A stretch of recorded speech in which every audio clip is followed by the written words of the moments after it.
E o que, Camila, que eu aguento? O que o céu tem para te comunicar. Você aguenta sim. O que Deus confiou a você, você aguenta sim. Cumprimento das promessas e da palavra que repousa sobre a tua vida, você aguenta sim.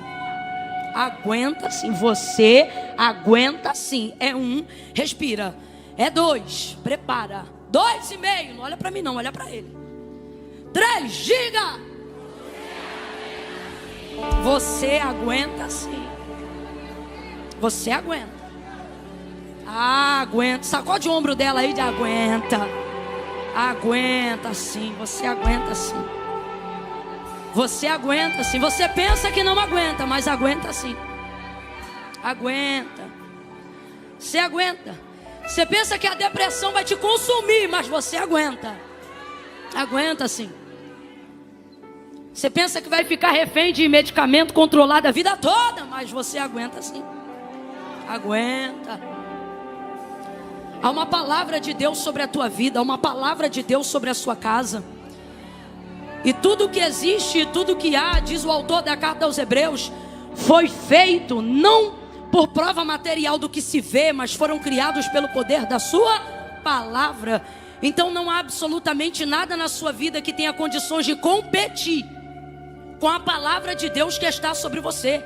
A palavra de Deus liberada sobre você vai se cumprir.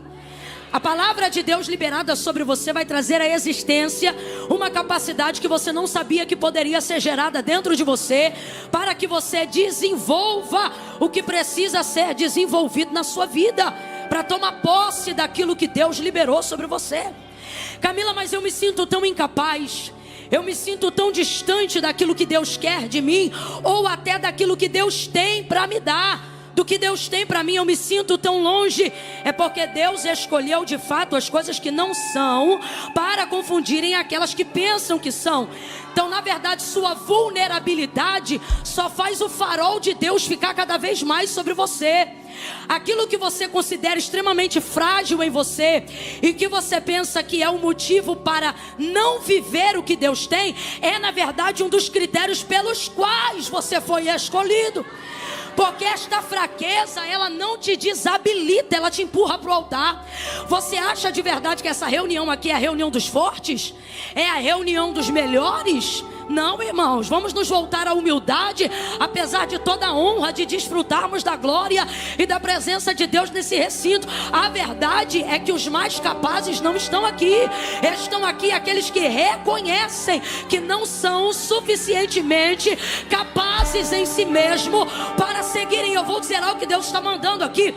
Existem algumas pessoas aqui que estão entrando num nível de comparação, que se você continuar nessa comparação, você vai entrar numa paranoia, que é perceber que pessoas que não foram agraciadas como você, não foram favorecidas como você, não têm um nome escrito no livro da vida como o seu, não têm o privilégio de desfrutar da presença do Espírito Santo que você desfruta, não conhecem o consolo que você conhece, a graça que você conhece, não conhecem a unção que você conhece. E aí você fica olhando e você diz assim: rapaz, olha a comparação, como é que aquele outro que não conhece, não sabe, não tem, é mais capaz do que eu nos negócios, é mais capaz do que eu na gestão de uma rotina familiar. Aí você pensa: como pode alguém que não conhece o que eu conheço, não desfruta do que eu desfruto, não está no ambiente que a glória de Deus tem me inserido, tem demonstrado maior capacidade? Deus trouxe algumas pessoas hoje aqui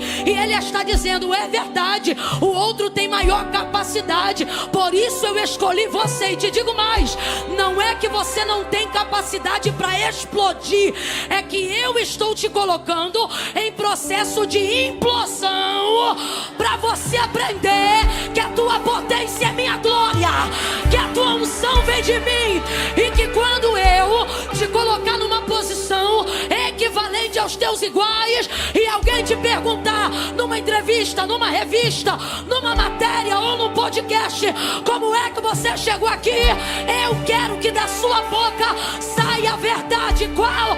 Não fui eu, é dom de Deus, graça de Deus, poder de Deus, glória de Deus. Foi Ele, não eu. Deus trouxe algumas pessoas aqui que estão com alguns questionamentos, algumas comparações, e Ele está dizendo: quem te esmaga sou eu. O teu próximo, você tem potência para explodir, mas por que não explode? Deus está dizendo: porque meu processo contigo é de implosão, para você nunca esquecer que a glória é minha e não é tua. Quando eu te chamei, de fato você não era nada, mas a verdade é que você tem se tornado alguma coisa. E agora, dentro desse processo, se eu te largar a mão e você ir sozinho, você vai escolher o mesmo caminho que outros escolheram. Você não vai usar Deus para a glória de Deus, você vai usar Deus para a glória de seu nome. E você pensa: jamais, Senhor, eu te amo. Só que o Senhor está dizendo: quem conhece o caminho do homem sou eu. E eu me lembro das orações que você fazia quando ainda não tinha a potência que tem hoje.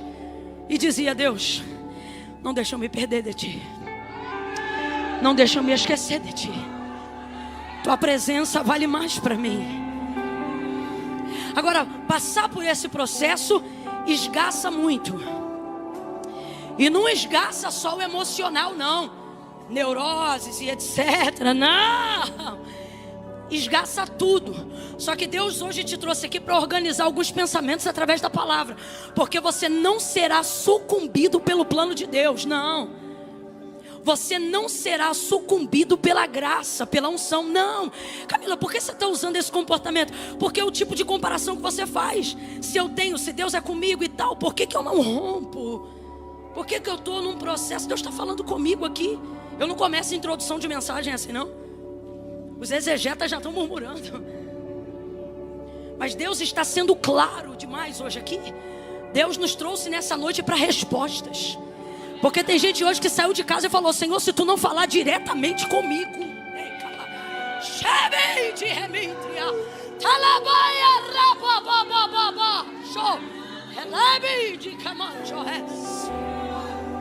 processo de esmagamento, sabe? Existem homens e mulheres aqui, jovens, que estão sendo esgaçados nesse processo. Só que entenda, tudo isso faz parte do processo. Que processo? Manifestar a glória de Deus. Vamos lá. Qual é o propósito da vida de todo homem criado?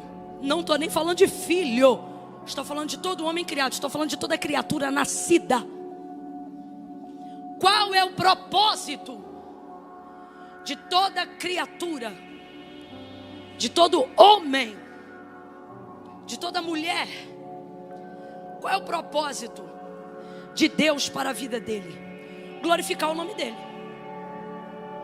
Então eu vou perguntar: qual é o propósito da sua vida? Se você entendeu o que eu falei, você vai responder: glorificar o nome de Deus. Vamos lá. Qual é o propósito de Deus para a sua vida? Isso. Quem inventou isso? Camila? Não. Isso é um princípio bíblico. Porque dele, por ele. De novo.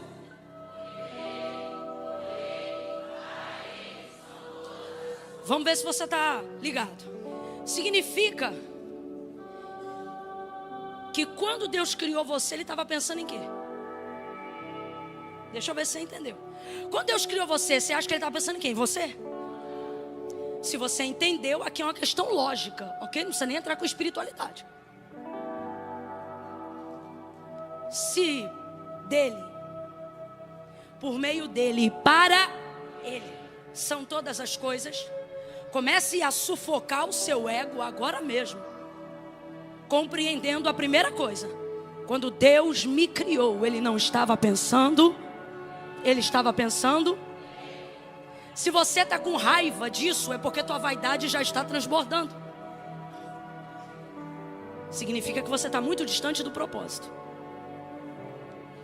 Quando eu compreendo que eu sou para a glória de Deus. Não, Camila, mas a minha casa, a minha família, eu estou falando de origem de existência.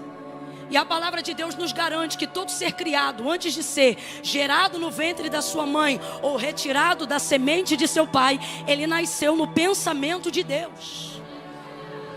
Jeremias vai falar uma palavra que eu acho linda. Ele diz assim: tu me teceste de um modo terrível e maravilhoso no ventre da minha mãe. Alguém aqui já viu aquele processo do tecelão? Fio a fio. Essa epiderme aí, essa pele que você carrega, de acordo com o profeta Jeremias e no entendimento de criação de Deus para ele, ele está dizendo: tu me fizeste fio a fio. Aleluia.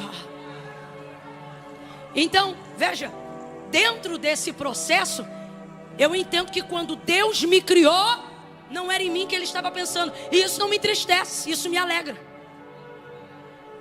Porque se Ele estava pensando nele, tudo o que Deus faz é perfeito e agradável. A vontade de Deus é boa, perfeita. Então, se eu nasci da vontade de Deus, se Deus me criou, e isso aqui não é romantismo não, as estrelas, Ele chama uma a uma pelo nome. Você acha de verdade que não há um plano específico de Deus para a sua vida? O salmista vai salmodiar no Salmo de número 8 e ele vai dizer assim: pouco menor do que os anjos o fizeste, mas de glória o vestiste e o coroaste. Ele está apontando para o Messias, é claro, mas está apontando para o Messias na sua humanidade carnal, messiânico, como o próprio Salmo aponta. Mas o que isso significa? Significa que o homem é o pináculo da criação de Deus. Então, se as estrelas Ele chama pelo nome, se toda a criação Ele delegou uma ordem e Ele cuida, ao homem muito mais. Até porque se assim não fosse, e quando eu falo homem, falo de gênero humano, até porque se assim não fosse, depois de haver criado todas as coisas, Ele não teria dado o governo delas ao homem. Ele traz o homem para esta terra e Ele diz: tudo está aqui, governe sobre todas as coisas. O homem é o pináculo da criação de Deus. Então nós somos criados para a glória de Deus. Camila, se isso é verdade, por que eu não me encontro o meu propósito? Na verdade você já encontrou. Vamos lá, vou de novo. Você foi criado com que propósito? Vamos lá, você foi criado com que propósito? Por quê? Por quê? Mas por que você vive por aí dizendo: Deus, qual é meu propósito?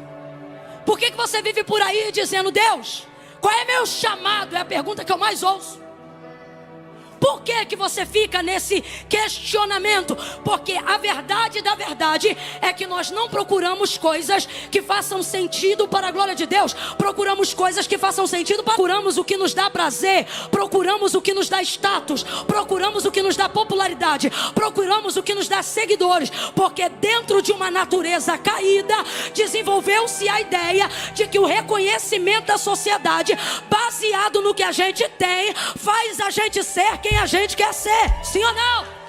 Buscando aprovação humana e glória de homens, acreditamos que a aprovação de Deus está no reconhecimento que a sociedade dá ao homem. E então corremos atrás de dinheiro e começamos a fazer as pessoas nos respeitarem, não pelo nosso CPF, mas pelo nosso CNPJ.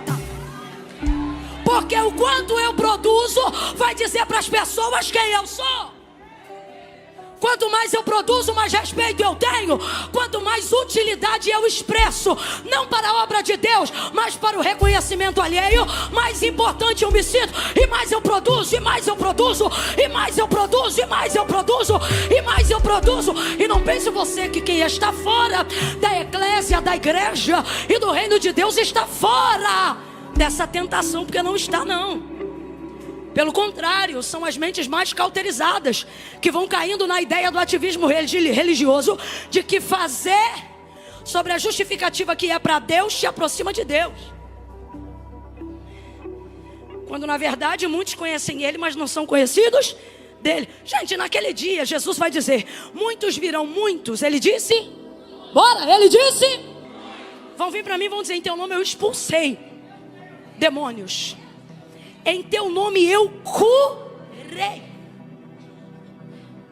É ímpio que faz isso? Quem é que usa o nome de Jesus para curar? Fala a verdade, diga: somos nós. Somos nós. Quem é que usa o nome de Jesus para expulsar demônios?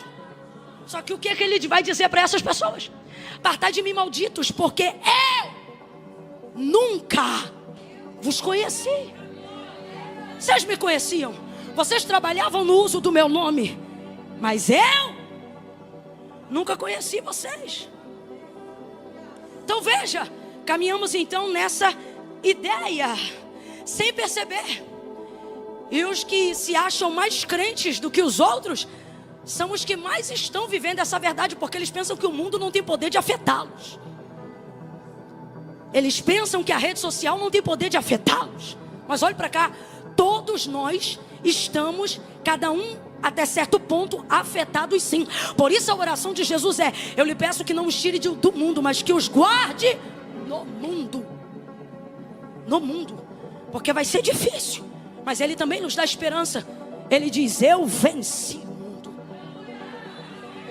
Glorie-se, pois, nisso. Então veja, então começamos a cultivar a ideia de que se formos grandes, e de que se tivermos todo o status, e a maioria normalmente pensa, e se tivermos todo o dinheiro que precisamos ter, vamos conquistar toda a alegria que queremos, e agendamos a nossa felicidade para quando conquistarmos coisas, sendo que nós somos pessoas, e pessoas não se saciam de coisas. E uma das maiores provas de que a resposta não está em buscar coisas que façam sentido para nós, mas coisas que façam sentido para Deus, mesmo quando nós não estamos confortáveis fazendo essas coisas. A maior prova é que o maior índice de suicídio está na classe média alta. Pessoas que conquistam, o maior índice, isso aqui é um dado estatístico, eu não estou inventando. Por que lá? Porque lá estão as pessoas que agendaram, na maioria das vezes, ok? A felicidade. Eu não estou generalizando, mas normalmente quem constrói aquilo que deseja ser baseado no que tem, quando tem tudo o que queria ser, ainda descobre que não se tornou quem gostaria de ser. E é nessa hora que, vendo que não há mais nada para conquistar, a vida perde completamente o significado. Mesmo tendo seguidores, mesmo tendo arroba, mesmo tendo patrocínio. Eu estou falando a linguagem do século 21 para todo mundo entender. Mesmo tendo o reconhecimento do povo, mesmo tendo o apoio da massa, nada disso é suficiente. E por que não? Porque estamos numa busca desenfreada daquilo que faça sentido para nós, alinhando a nossa visão com o que o mundo pede. E sem perceber, não nos tornamos mais pessoas, mas algoritmos sociais. Alguém está entendendo o que Deus está falando aqui? E baseado nessa expectativa, vemos que não damos conta, porque é muita grandeza para quem é barro, é muita grandeza para quem é pó, porque você pensa que vai fazer cumprir a promessa que Deus te fez. Você pensa que é seu esforço, você pensa que é o seu dinamismo que vai fazer cumprir a palavra que Deus tem sobre a sua vida. E eu não estou pregando para o mundo, eu estou pregando para a igreja. Porque o mundo não aguarda o cumprimento de uma promessa. E é por isso que na ascendência de escala social, eles conseguem subir vertiginosamente mais rápido que nós. Porque eles não estão debaixo de uma palavra. Mas nós, aguardando o cumprimento de uma palavra, pensamos em preparar todo o cenário. Um cenário que deveria estar pautado na obediência e na capacidade de Deus, e não nossa. Haja vista que não fomos escolhidos por aquilo que fazemos, mas justamente por quem não somos. Esquecemos-nos disso e começamos a achar que já somos o suficiente para darmos uma ajudinha para o que Deus falou. E então começa a trabalhar mais, e começa a fazer tudo mais, e começa a faltar ceia para dobrar o plantão, e começa isso, e começa aquilo, e começa assim, e começa assado. E você vai ficando esgaçado. Agora, eu trago de Deus aqui uma palavra. Se isso é para a glória de Deus, prepare-se, porque vai vir compensação na saúde, vai vir compensação nas finanças, vai vir compensação na revelação da sua vida espiritual. Agora, se isto é para respaldo e para a glória dos homens, prepare-se. O lugar mais alto que você chegar no mundo ainda estará o mais distante possível de Deus. Por isso Agostinho vai dizer algo tremendo, e é bom citarmos ele bem aqui no mês da Reforma Protestante. Ele disse o seguinte, baseado em Mateus capítulo 16, versículo 24 em diante. Quando Jesus disse assim: se alguém quiser vir após mim, negue-se a si mesmo, tome sobre si a sua cruz e siga-me. Portanto vos digo que qualquer que me seguir para ganhar, já perdeu, mas qualquer que perdendo por amor de mim para me seguir, já ganhou. Pois que vale ao homem ganhar o mundo inteiro, se em troca disso ele perder a sua alma. Aí Agostinho vai dizer o seguinte: o céu, ele disse o, vamos lá, ele disse o, Eu amo essa frase. Ele disse assim: o céu está preparado para compensar qualquer prejuízo que para herdá-lo você perder na terra, mas a terra não está preparada para compensar o prejuízo de perder o céu.